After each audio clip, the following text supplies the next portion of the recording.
Welcome back to more Nova Arcana developer commentary with... It's the developer! RenderXR. It's a wild developer. Peeking around the corner, fending off the creepers who have also come to watch the DevCom, apparently. Not allowed. No front row tickets for them. So we're picking up in the Lonely Dark Castle, the little offshoot branch that I missed during the map, which leads out this way. And we're going to go make our way to intersection 4. Lead the way.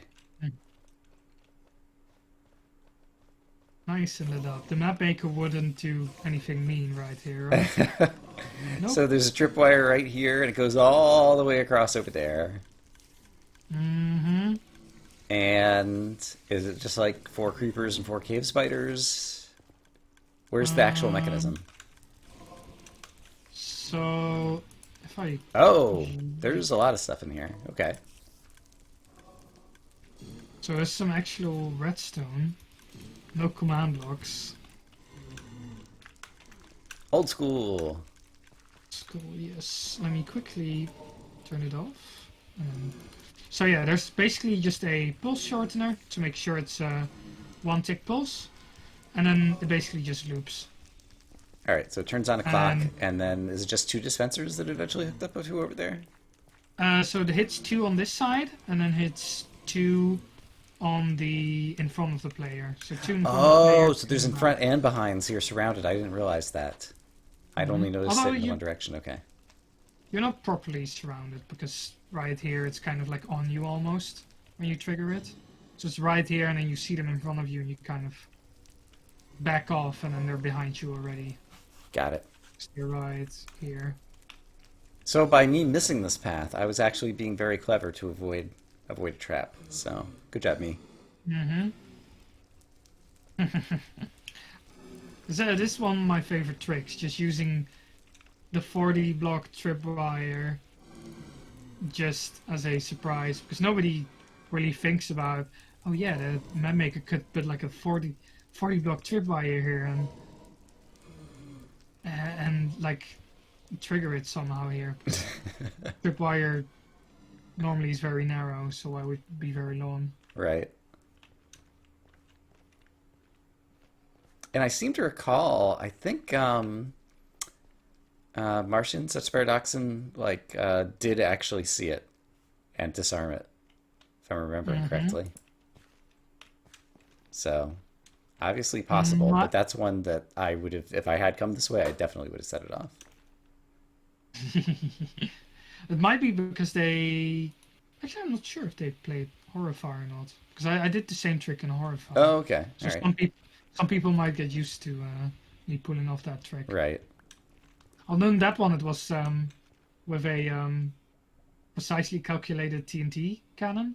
So you would trigger it, and then you would either not see it and not hear it, or you would see it and be like, wait, where's the tripwire here?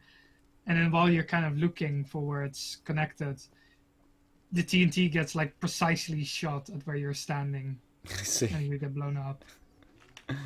Crazy.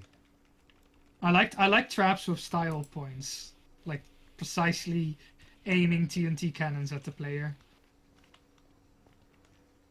Indeed. So it's like it's like playing with your food. Killing the players Cat is and not mouse. fun enough. All right. Yeah, here I distract the player with some goodies, and also something that might feel dangerous. It's And in good the goodies, though. meantime- I mean, we've got 2 golden apples, netherite scrap. Like, the stuff is getting good here. Oh, wow. And so there's, once again, yep, a little skeleton cubby just behind the lava fall. An oldie but a goodie.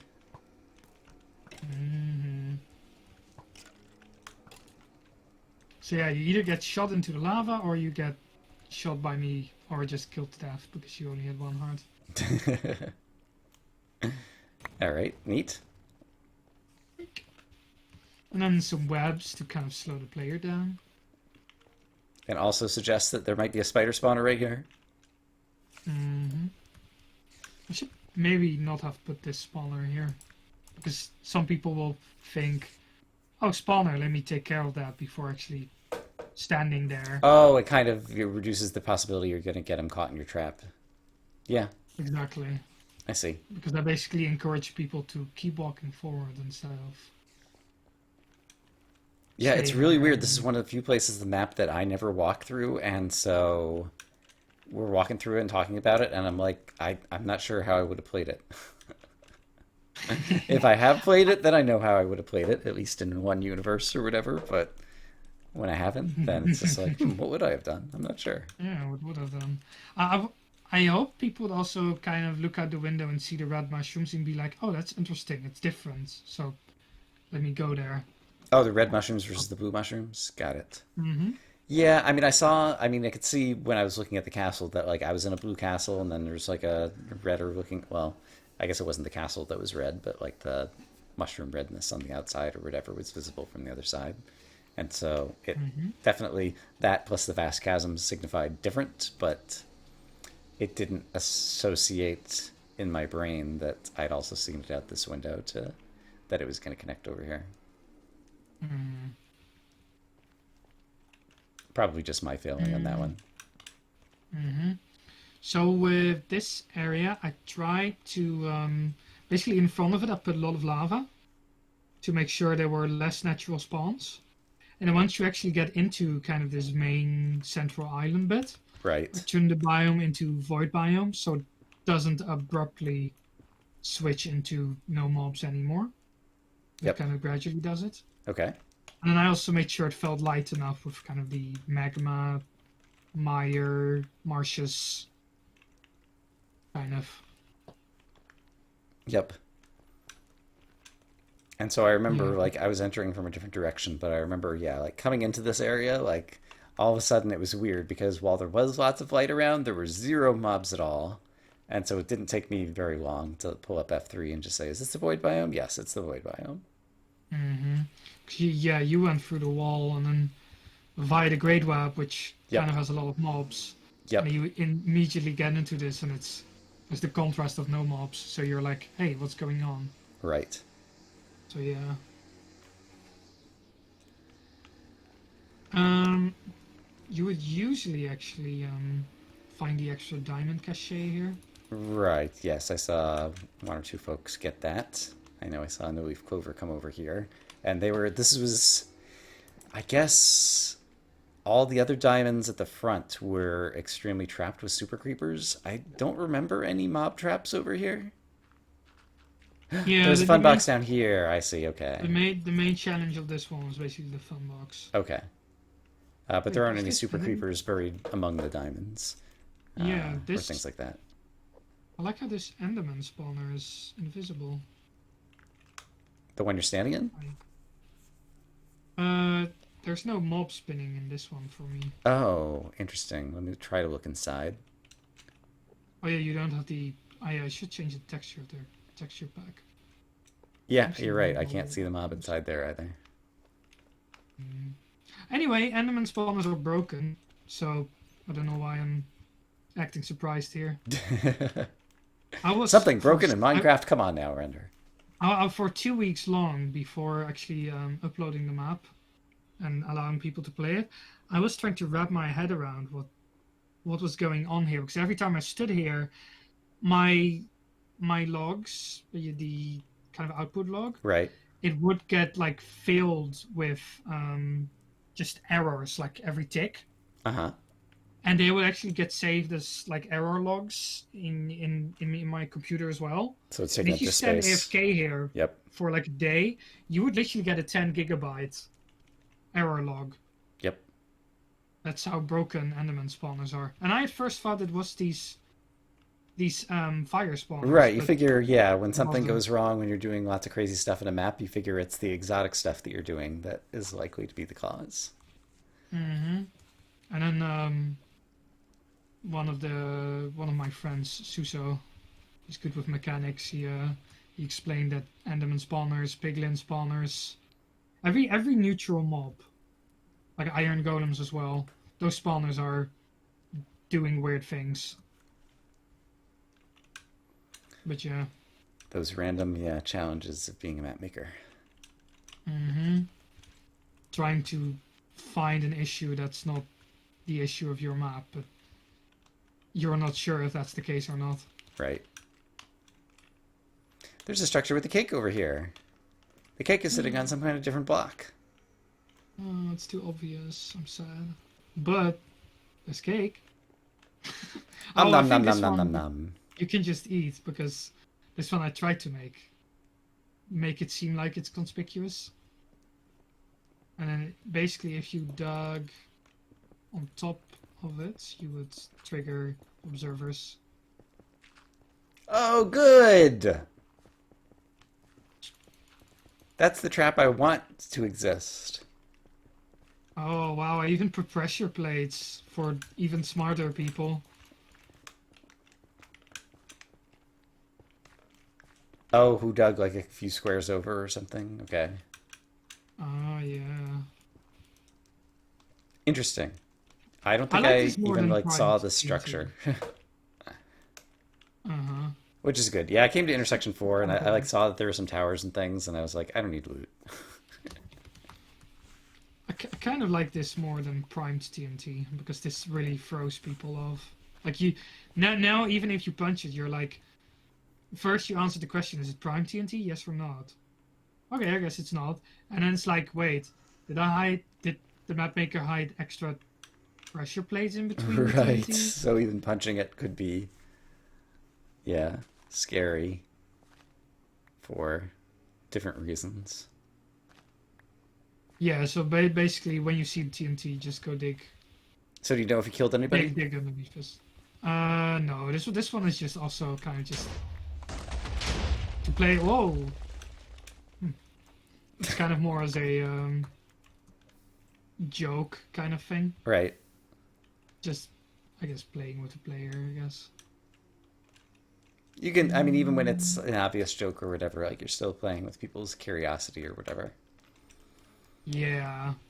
Even when you know it's a Something to trap, break. sometimes you want to set up the trap. Something to break up just the walking and killing of mobs. Right. Now you know you got like a trap to look at, or a puzzle, because it's basically a little puzzle. So when I was here, this was a redstone block, and so I immediately, yeah, thought the redstone ore, oh, you're going to walk on the redstone ore, and that's going to change its block state because it lights up when you walk on it, and that's going to set off the gravel trap, and the gravel's going to fall, and blah, blah, blah, blah. And I thought I was so smart and came up with all of this. And then it didn't go off, and it didn't behave the way I wanted, so I had to dig underneath it and then figure out what's going on. So now it's an emerald block, apparently? Yeah. So I did that exactly because at first it was the redstone block, also for that reason. So you would kind of dig it out Right? because it's probably a trap or something. So, but then there were people who would basically build blocks on top of all of this, on top of the whole intersection, Oh. and never discover my shortcut, and they would Right. complain to me about not putting a shortcut. Right. Like I Yeah. literally got a few messages saying, "Hey, why isn't there a shortcut?" Right. And so I'm trying to think again. Obviously, like I dug underneath here and found the ladder down to the secret shortcut area or whatever. But I'm trying to imagine, yeah, for people who just place blocks on top of gravel, like if you did that, um, would I reason that there was a shortcut that I had missed and figure out where I should be finding it, or would I have complained, or what would I have thought? And it's hard for me to go into that hypothetical right now.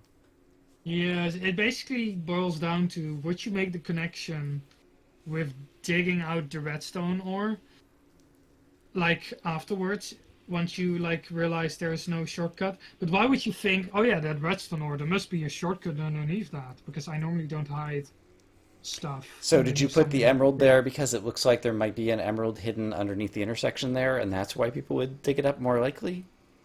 Got it. Precisely. Okay. That's clever. Oops. I like that in terms So of yeah, just a small basically. change to make it more likely that people will actually get it. I mean, I could have just put the teleporter like right here where the little star spawner is.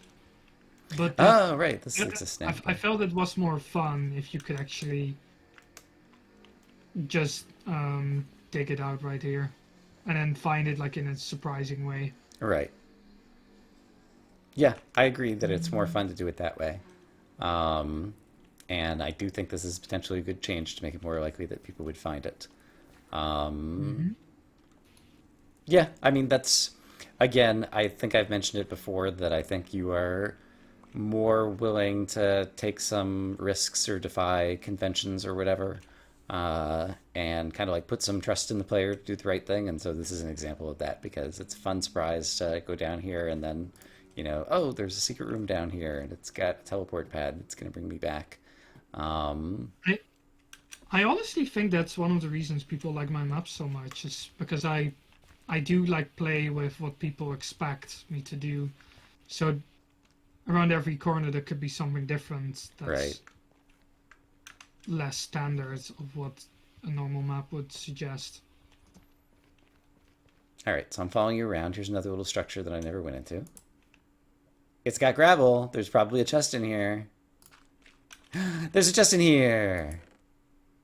With shroom lights are nice. Mm-hmm. Bone Just blocks some can be nice. decorational. Yeah, It's just some decorational stuff, in case you never got that. cool. And then we can go into the tower. It's the same tower this is the church tower, the little church in the Great Web. It's the same design. Got it. It's a spooky painting for atmosphere. And for people to destroy. All right. Yeah, I guess if you've been around the outside, you could see that they couldn't be hiding anything behind. But yeah, natural CTM response to a painting is to knock it off the wall and see if and what's behind it. I really want to make sure people would find this chest, so that's why it's not completely in gravel. Got it. Yeah, It's got grass blocks Mm-hmm. and all kinds of other pretty things. And now, yeah, bamboo. Neat. Maybe the bamboo was always there. Yeah, so basically this is where you would find the bamboo if you didn't fish it up yourself. Got it. And you have basically everything else you would want. Neat.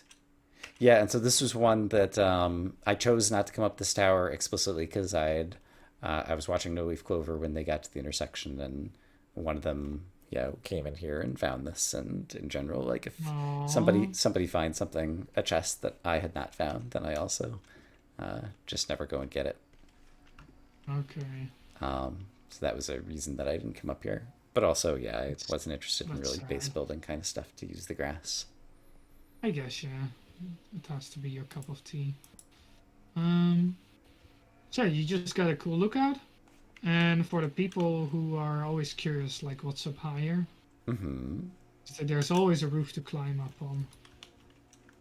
You have a cake and an amethyst block. Money. Amethyst block's pretty good. Mm-hmm. And yeah, a good view of each of these areas too. Mm-hmm.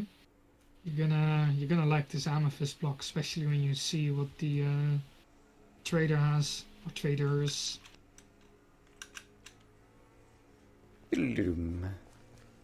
Are you hearing the noise outside of my house coming through the microphone?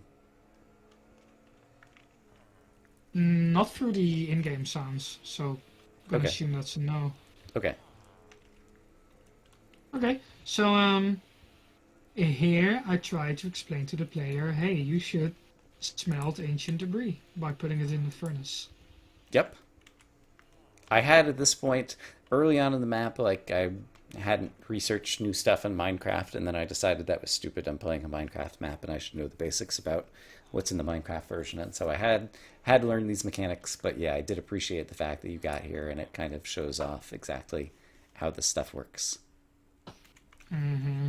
And it's also, I don't know if this was like an intentional kind of thing. A lot of other CTM maps like hide things, and like every furnace you see like has a little bit of loot in it just for, being a fun hiding spot to keep loot. And you don't do that, or didn't do that at least in this map.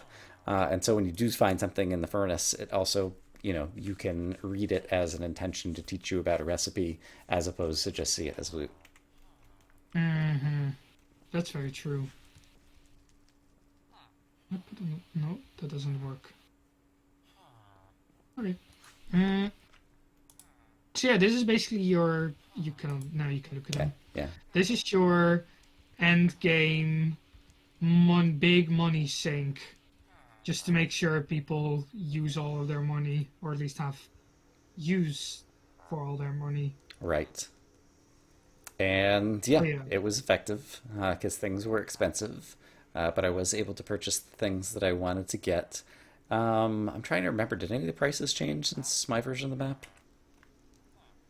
I don't know if you did. You have the enchanted books in there as well, or Yeah, the enchanted books were in there in mine. And I yeah, did no, purchase, yeah, like some of the like protection 4 and I think I had tons of Unbreaking 3 books since I don't know that I bought any of those. I might have bought a mending one as well.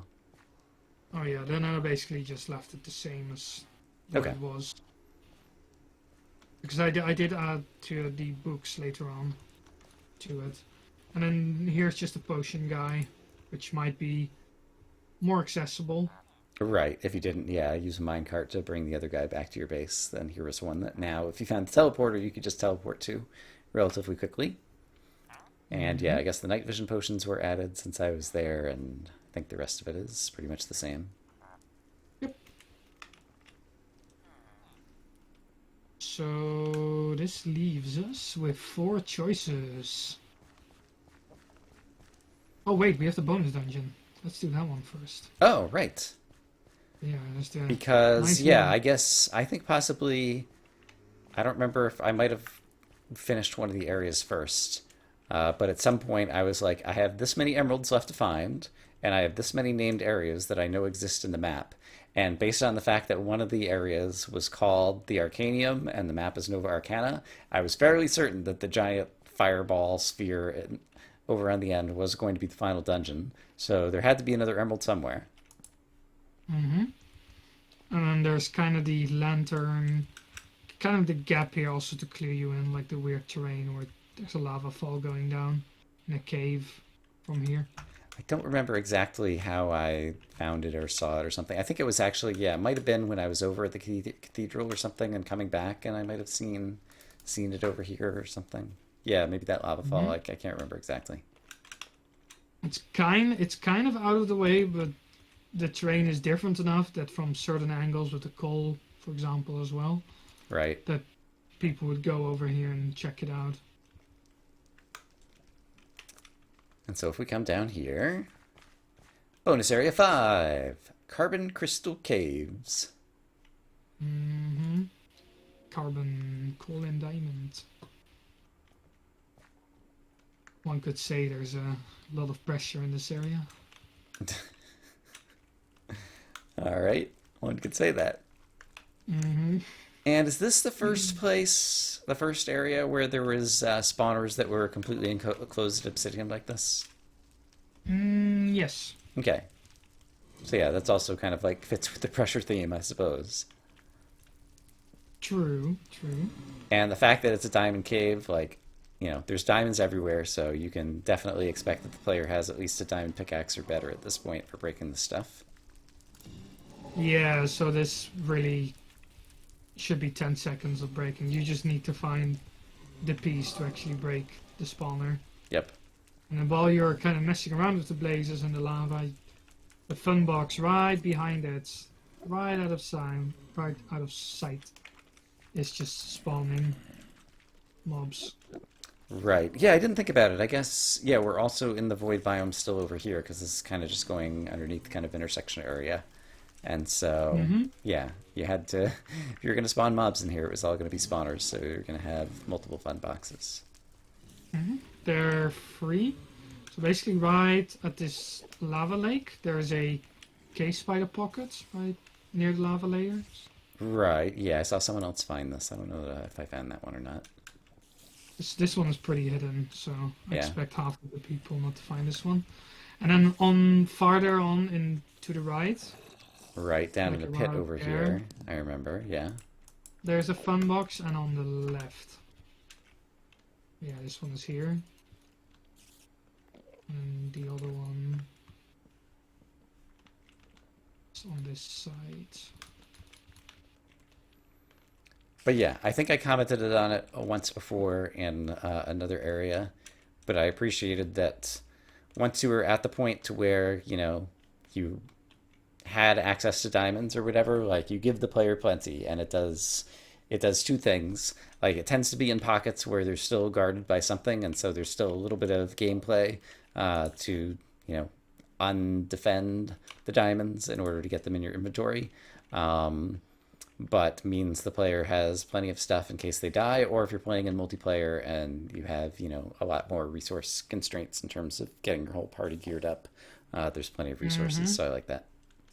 Yeah, exactly. Because if you have free players and they all want diamond armor and diamond tools, so say diamond pickaxe and diamond sword is 5 plus diamond armor is 24, so Right? that's 31 for just one player, Right? and then you can do that times the amount of players you have. So you have 90 diamonds. Yep. That's a lot. Do you have any And it's idea, basically like if you counted up, how many ore and how many blocks there are in here, or do you just kind so of place them willy nilly? there are 7 diamond blocks because 7 diamond blocks equals 63 a stack Okay, got it. diamond.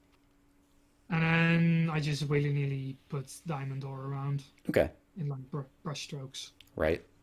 And I don't remember if Fortune 3 was one of the books being sold by uh, the guy or not. But at this point, I had Fortune 3 from other places. Mm-hmm.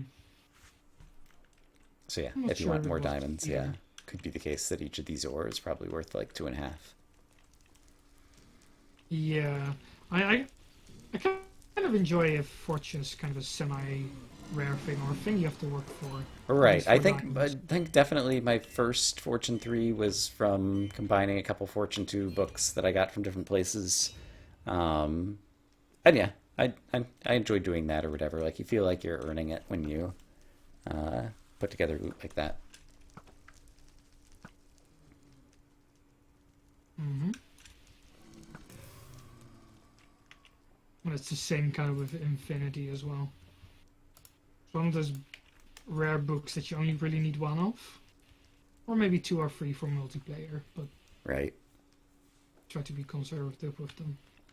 And here we have one item that's kind of broken, in my opinion, looking back at it. It's really good. This, this one is like the opposite of what you would usually do, is you would usually kind of have a stash of stars and you would use those stars to, after you take damage, to kind of heal.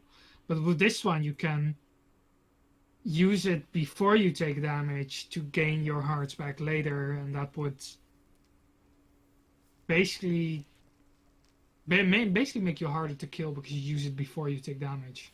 So you're healing while you're taking damage in Right. combat. And if you can manage, since it only costs 4 soul stars, like if you can manage to kill 4 mobs while you're taking that damage or whatever, then yeah, you'll be able to drink it again.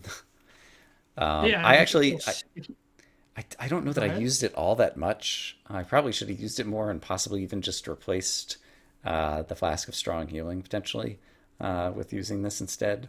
Um, but yeah, the times I did use it, it was good. Mm-hmm. The Yeah, the only reason why you would use the strong one above this one is because you Get it instantly. get instantly. You also have the final invenizer. I would probably make the regen shorter. In terms of good balance, yeah, that's probably the only thing you can do because I think Regen 2 kind of makes it more powerful in a different direction. Um, Yeah, it will basically go closer to the instance. right. So yeah, I think Regen 1, but just for a shorter duration. Do you know how many hearts this heals? Like, you know, if you're starting from Um, 0? it's 45 seconds. I should know this because I watched your I watched your Eventide Trance and you multiple times just threw regen potions up just to see how many hearts. I think it's 7 or 9 Okay. hearts. Yeah, so that's really good. I Yeah. mean, basically, if the player is halfway down, uh, they can not only heal those 5 hearts, but also take a couple more hearts of damage in between while it's going on. Yeah. And it's just a matter of the timing and not taking all the damage at once. Mm-hmm. Kind of torn on what to do with the potions because they're changing their combat snapshots on the side. Uh-huh. They basically change some of the mechanics of the game, the combat Mm-hmm. again, because 1.9 was kind of controversial. Right. And they're changing health pots where instead of 2 hearts, they do 3 hearts per level. So they would do 3 and 6 instead of 2 and 4. Uh-huh. So that kind of throws off my whole balance. Right.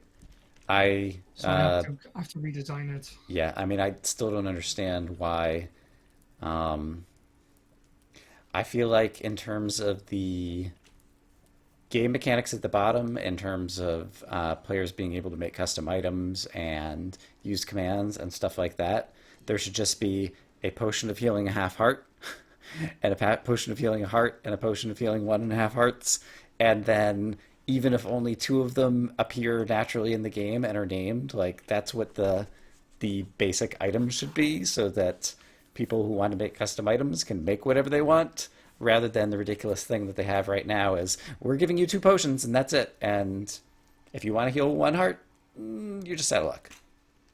Yeah, I definitely agree with that because I also kind of want something similar for taking damage as well. Yeah, yeah.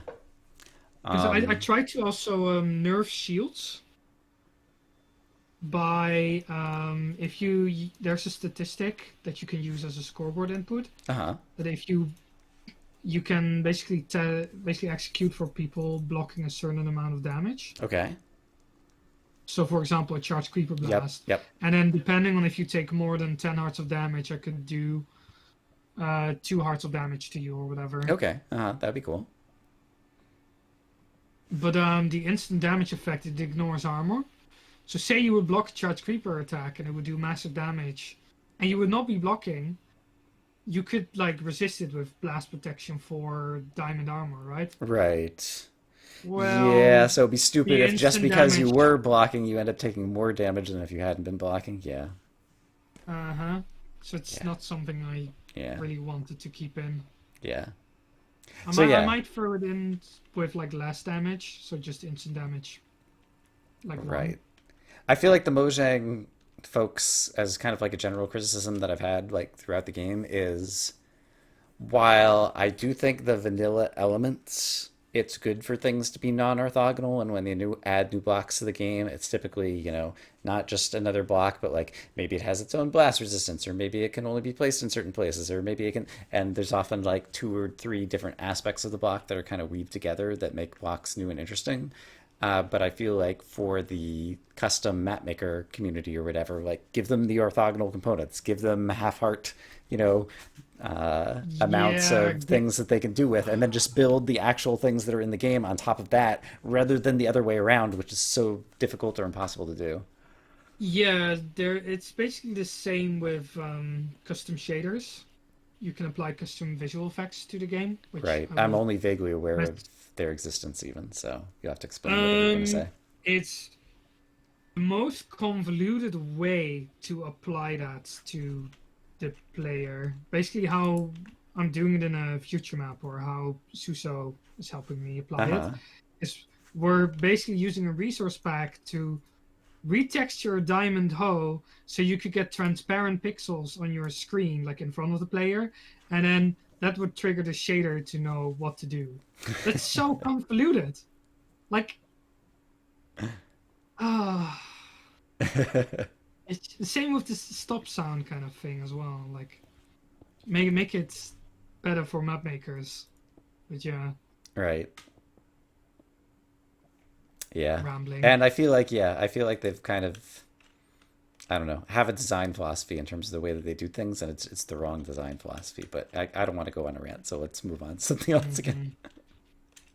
At least they keep it fun for like the majority of their players. Like they really think of okay, we have parkour, we have 'cause Hmm. you can do so much in this It game. is, Like yeah, that is very it would be challenging for the so hard. development team. Is there are many, many different sub communities in Minecraft, and so anything you do is gonna, potentially make some people happy and other people less happy, and so they have a hard job to manage there. I'll grant that. Shall we do the great web first? Yeah, I guess that's the area I tackled first, and also the area that some people tackled, or at least bits of, even before they got to intersection 4, because they found the little secret shortcut that was from the obelisks of inversion. So that definitely makes Mm-hmm. sense. We can do that in the next episode. Dun dun dun! Da da da.